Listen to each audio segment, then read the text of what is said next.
Pakistan stock market में दोबारा कारोबार का मनफी आगाज। 100 इंडेक्स में 7,032 पॉइंट्स 1,12,000 पॉइंट से नीचे आ गई। 100 इंडेक्स 1,11,928 पॉइंट्स पर ट्रेड कर रहा है। आपको अपडेट कर रहे हैं पाकिस्तान स्टॉक मार्केट में दोबारा कारोबार का मनफी आगाज। 100 इंडेक्स में 7,032 पॉइंट्स 1,12,000 पॉइंट से नीचे आ गई। 100 इंडेक्स 1,11,928 पॉइंट्स पर ट्रेड कर रहा है।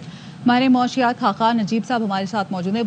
बहुत शुक्रिया आपके वक्त का। पाकिस्तान स्टॉक मार्केट में शदीद मंदी देखी जा रही है, इसकी वजूहात क्या सामने आ रही हैं? देखिए, जो एक अनसर्टनिटी क्रिएट हुई है, जो ट्रेड वॉर, जब यूएस अथॉरिटीज ने टैरिफ्स का इजरा किया है, जो 10% मिनिमम है on some countries like UK और मैक्सिमम तक तो 54% चाइना पे जाता है, तो एक अनसर्टनिटी क्रिएट हो गई है पूरे पाकिस्तान समेत सारे ममालिक में भी, इन्वेस्टर में भी, कंज्यूमर में भी। अनसर्टनिटी है कि ये किस तरह फाइनली रेसिप्रोकल टैरिफ्स यानी कि नीचे करेंगे कंट्रीज, या कुछ रिटेलिएटरी टैरिफ्स होंगे। सो मार्केट्स जो हैं दुनिया भर वो रैटल हो गई। अगर आप देखें तो इस वक्त जापान की मार्केट जो है वो बेयर टेरिटरी यानी कि 20% करेक्शन में चली गई है। जो नैस्डैक है यानी कि जो सबसे हैवी टेक मार्केट है यूएस की, वो खुद बेयर टेरिटरी में चली गई है। कई मार्केट्स जो हैं वो करेक्शन टेरिटरी में चली गई है, जिसका मतलब है वो 10% से नीचे चली गई हैं। यूरोप आज भी, परसों भी, यानी कि फ्राइडे को भी नेगेटिव खुला था। यूएस फ्यूचर्स भी नेगेटिव हैं। तो दुनिया भर की जो मार्केट्स हैं उसमें 2-3 चीज़ें होती हैं। एक रिस्क ऑफ हो जाता है, इनके जो इन्वेस्टर है वो रिस्क ऑफ चला जाता है जब इस तरह की अनसर्टनिटी क्रिएट होती है।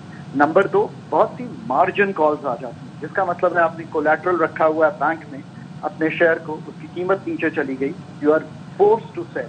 बहुत से फंड मैनेजर्स जो हैं वो अपना रिस्क ऑफ कर रहे हैं। मेरी कई फंड मैनेजर्स से अब्रॉड बात भी हुई and they are going risk off. और फिर जो एक आखिरी चीज मार्केट में है, पीपल वेट कि बॉटम आउट कब करेगी so that they can buy again. और डे ट्रेडर्स या जो शॉर्ट टर्म ट्रेडर्स, जहाँ तक पाकिस्तान की मार्केट का ताल्लुक है, आपको पता है कि ये 3-4 प्राइस अर्निंग्स के रेशियो पे बहुत नीचे ट्रेड कर रही थी जब मुल्क में IMF एंगेजमेंट नहीं हुई थी, मैक्रो स्टेबिलिटी नहीं थी। ये सब चीजें जो हैं एक डिस्कम्फर्ट में चली गई थी और पाकिस्तान मार्केट डिफॉल्ट लेवल्स पर ट्रेड कर रही थी। मैंने कुछ दिनों से ये कहा है कि मार्केट ने री-रेट कर दिया था अपने आप को।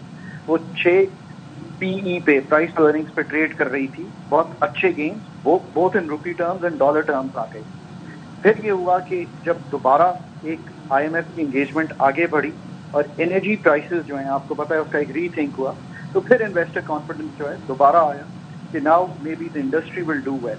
बिकॉज इन दी एंड याद रखिए कि जो अर्निंग्स होती हैं कंपनीज की, वो स्टॉक मार्केट के एसेट्स की कीमत को डिटरमिन करती है। मैं हमेशा ये समझाने की कोशिश करता हूँ, ये जो यूफोरियाज होते हैं या शॉर्ट टर्म ट्रेडर्स होते हैं वो एक तरफ, पर जो लॉन्ग टर्म है वो अर्निंग्स जो हैं इन दी एंड डिटरमिन करती हैं कि मार्केट ने कैसे बिहेव करना है। पाकिस्तान को एक उम्मीद बंधी है कि एनर्जी प्राइसेस करेक्ट हुई हैं, अब 10-11 सेंट हो गई हैं, ये कंपेटिटिव हैं दुनिया में। पाकिस्तान साउथ एशिया में भी, ईस्ट एशिया में भी कंपेटिटिव है। पॉलिसी रेट भी नीचे आया, तो मार्केट ने अगेन पॉजिटिव ट्रेंड दिखाया था पिछले कुछ दिनों में। पर जो शॉर्ट टर्म ट्रेडर्स हैं, जो मार्जिन कॉल्स आई होंगी, जो इन्वेस्टर है इंटरनेशनल, उसने भी जरूर पुल आउट किया होगा बिकॉज रिस्क ऑफ हुआ होगा। इन सब चीजों को देखते हुए और ये भी देखते हुए कि अब पाकिस्तान अथॉरिटीज का, जैसे दुनिया भर की अथॉरिटीज एक रिस्पॉन्स दे रही हैं। रिस्पॉन्स से क्या मतलब है कि वो या तो टैरिफ निगोशिएट आउट करने का। ठीक है, अच्छा खाकान साहब, ट्रम्प टैरिफ के एक हफ्ते बाद भी दुनिया भर में स्टॉक मार्केट शदीद मंदी का शिकार हैं, तो ये मंदी कब तक जारी रहेगी? रुझान कब तक बरकरार रहेगा? जी देखिए, अभी 9th April is a very important date for Pakistan also. It's a very important date because ये जो टैरिफ है 29% का ऑन दी एवरेज पाकिस्तान पे, इसका इजरा होना है 9th April को। अब 9th April को आपने ये जज करना है कि कौन से ऐसे ममालिक हैं, मसलन वियतनाम है, कंबोडिया है, कुछ अफ्रीकन कंट्रीज हैं, उन्होंने तो ये तय किया है कि they are going to negotiate out with the US और वो अपने टैरिफ को ड्रॉप कर देंगे।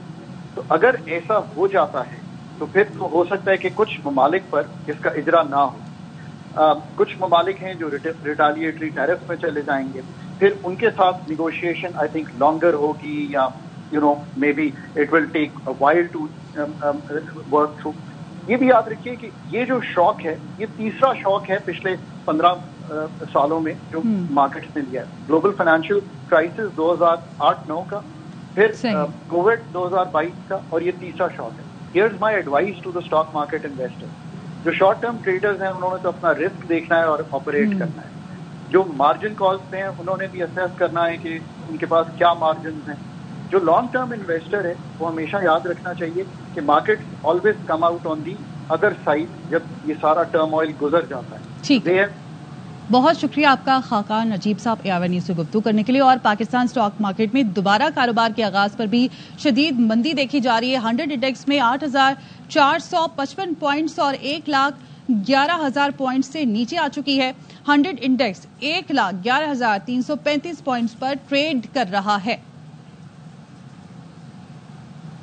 خلیجی اور یورپ کی اسٹاک مارکیٹیں آج بھی شدید مندی کا شکار ہیں.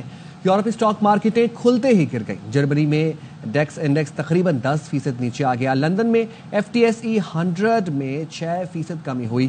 بھارت کی اسٹاک مارکیٹ کریش کر گئی. نفٹی انڈیکس 5% کمی سے 21,758 پوائنٹس پر آ گیا. سینسیکس 5.29% گر کر 71,379 پوائنٹس پر آ گیا. جاپان کا نکائی انڈیکس 9% گر گیا. ہانگ کانگ کے ہینگ سینگ 8% کمی ہوئی. جنوبی کوریا میں ٹریڈنگ روک دی گئی. آسٹریلین مارکیٹ میں $160 ارب کا خسارہ ہوا. 15 منٹ میں بینچ مارک S&P 6% نیچے آ گیا. سعودی اسٹاک مارکیٹ میں 500 ارب ریال کا نقصان ہوا. تاسی انڈیکس 700 پوائنٹس کمی سے 11,1200 پر بند ہوا.